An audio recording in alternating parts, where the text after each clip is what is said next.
नमस्कार मेरे प्यारे विद्यार्थियों।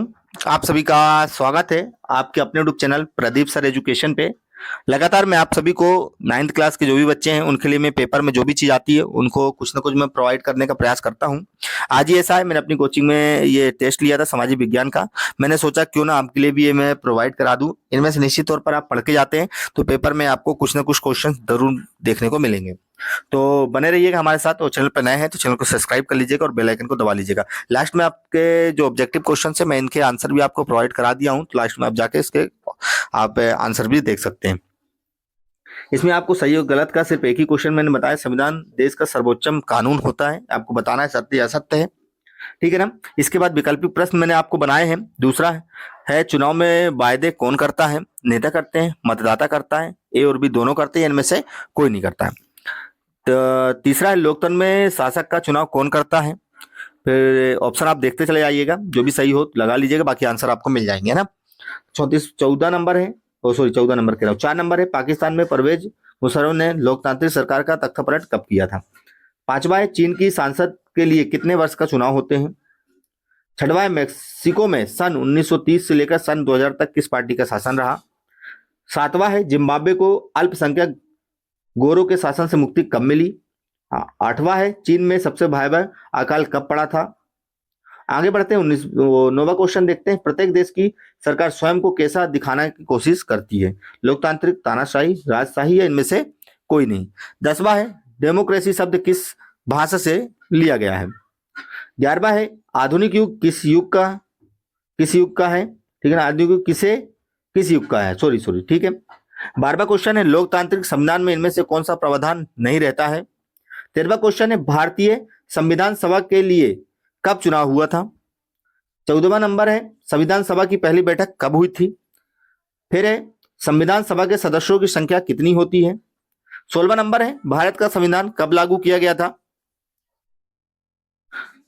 प्रारूप समिति के अध्यक्ष कौन थे, doctor Rajendra Prasad, doctor Bhimrao Ambedkar, HS. Mukherjee या टी.टी. कृष्णमाचारी। 18वां है संविधान किसे कहते हैं।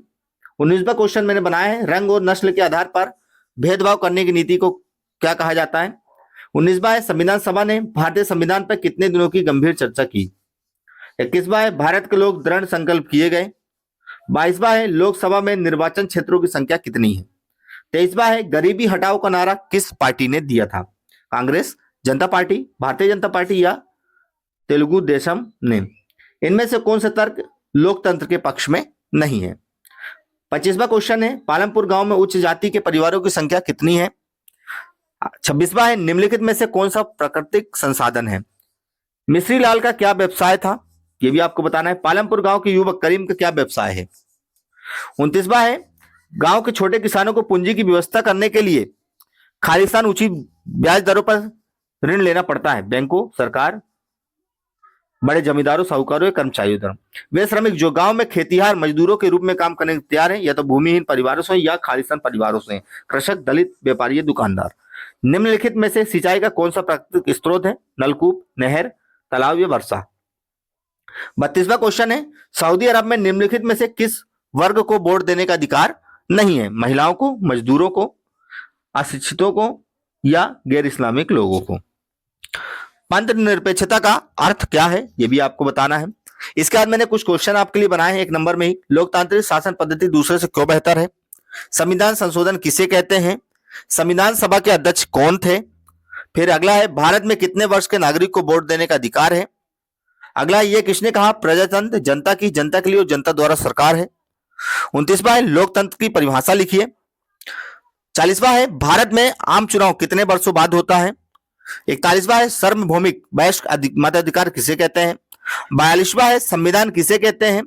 43 है भारत को कब स्वतंत्रता मिली। 40वां है भारतीय संविधान बनकर कब तैयार हुआ। 45वां है रंग भेद किसे कहते हैं।